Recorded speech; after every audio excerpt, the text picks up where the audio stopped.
Hello everybody and welcome back for another video. Today we're going to talk about some more lost technologies, primarily from the 1800s once again, and this is coming as a result of an article I came across talking about a very unique ventilation system in this hospital. So let's get into it. Now, this hospital is called the Royal Victoria Hospital, and it's located in Montreal, in Quebec, in Canada. And we are told it was built in 1893. Now, this hospital, I should mention, it resides in this neighborhood, this very affluent neighborhood called the Golden Square Mile. Now, we are told that this neighborhood was developed primarily between 1850 and 1930, but it was home to some very powerful, wealthy, influential people, and I believe possibly even a robber baron or two is among the ranks of some of the people who've lived in this neighborhood. So just worth mentioning. But getting back to the hospital itself, turns out it has a very unique ventilation system, and even though at first it might seem rather simplistic, it's actually surprisingly complex, relying on deliberate placement of windows, doors, vents, and chimneys to maximize the movement of air. But what makes it really of note is that it's an early example of heat recovery. So the design includes something very uncommon, a system of flues that brought the heated air back to the basement. So of course hot air rises, but then you can get a lot of wasted heat. But somehow through the engineering of this ventilation system in this building, they found a way to get that hot air to return back to the basement, and it just creates this loop. And so you have this constant flow of air, and it's done through these passive means, and they're trying to reverse engineer this, recreate it, but just really interesting. And of course we've forgotten a lot of these technologies, how to recreate it, and that is mentioned in this article. You know, we've forgotten a lot of this technology that didn't necessarily rely on electric fans to circulate hot or cold air through ducts. But this is actually a fairly recent find from like 2020, 2021, as a result of researchers from McGill University and their studies of this hospital and the ventilation system. They determined that there was this heat recovery system. And I think it was this associate professor in 2020 and 2021, he conducted studies to prove that this heat recovery system was in fact present in this hospital, and to begin to understand how it worked. So once they realized, yeah, there was this heat recovery system, they realized, you know, what an important discovery this is.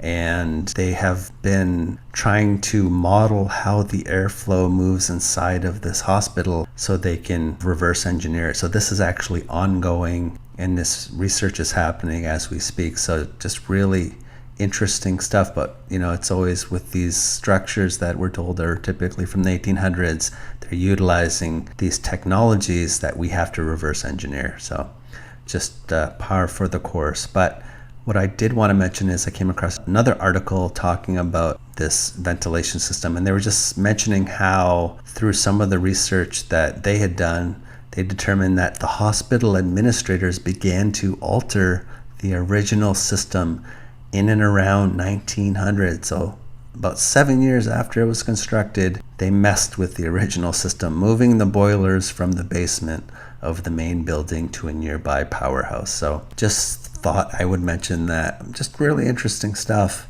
But I came across one of the quote original drawings for the Royal Victoria Hospital, and we're told it was discovered in a closet, and this drawing was done on a piece of cardboard. I'm not even joking, that's actually the reality. Now I guess there are more drawings, but this doesn't necessarily inspire confidence that this is the actual original architect, but this is the architect on record anyway. So I just thought I would mention that, but just wanted to bring this bit of information to you guys. And the next thing I want to talk about is actually this artifact, this ancient bronze hand that was discovered, I think, in 2021 in Spain. But I want to tell you how I got there. So let me reverse a bit and start by where the trail started. And that's by me looking at this natural cement. So, speaking of lost technologies, there are a lot of structures, we're told, from the 1800s. A lot of the facades on these structures, they're composed of this natural cement.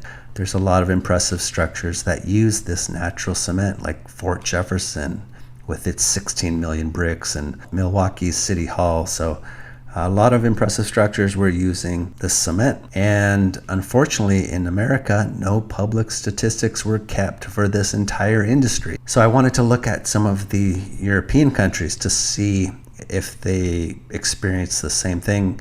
And that brought me to Spain, of all places. And I was looking at the natural cement industry there as well. And they figured that this production of the cement occurred sometime between 1835 and 1858 in Spain. But the exact date cannot be determined since no documentation exists. So I wasn't surprised to see that, but it just brought me to the awareness of this area called Basque Country. Now, a lot of you are probably aware of this, but I've never really researched the Basque Country. But as I was looking into this article, they were just talking about how, for the most part, sites that were using this natural cement, they were concentrated actually in Spain. They were concentrated in northern and northeastern Spain, in what are now the Basque Country and Catalonian autonomous communities.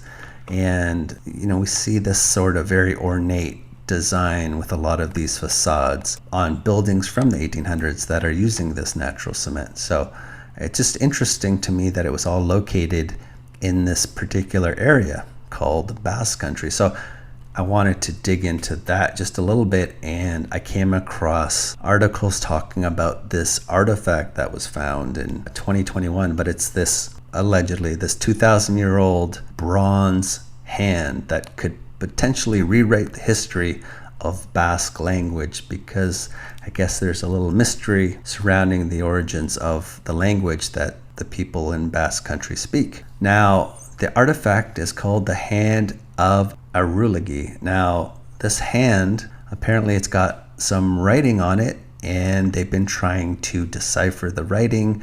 And I think they've only so far deciphered one word, which I believe means good fortune or good omen, something like that. But they determine it's a right hand, relatively human-sized, and it actually has a hole in it, so it was meant to be hung. Now, they've been trying, as I mentioned, to decipher this writing. But I want to make an observation with regards to this artifact, and it has nothing to do with the origin or the writing or any of that. I think something's missing. Now, what do you think that might be if you had to guess?